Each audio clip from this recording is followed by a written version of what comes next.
अरे बाबा मी सांगितलं ना तिला की नाही करत ए आता बघ कसं कसं करायचं हा बापा काय सांगू तुला मी गेलो तिथं पण काही सांगितलं नाही तुला हा तुझ्या आजोबा येत होते आजी येत होती अरे बाप्पा ती कधी येते मला माहित नाही आता हा येऊ द्यायचं की नाही हा येतात कधी येतात ना ते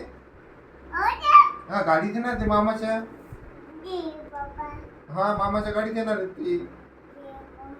हा तुला जायचं का वापस तुला वापस जायचं का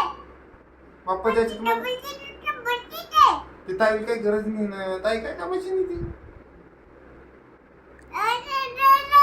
शूटिंग काढ देते शूटिंग ओ मग ते काय करतं माहिती का मग मी सांगितलं त्यांना मग त्याने काही ऐकलं नाही मग ते आहे ऐकलं मग मी सांगितलं अरे पप्पा काहून असं करतो अरे बाप्पा कसं सांगा तुला आता ऐकलं नाही भजे तळली मी तिथं म्हणलं मी भजे करतो त्यापेक्षा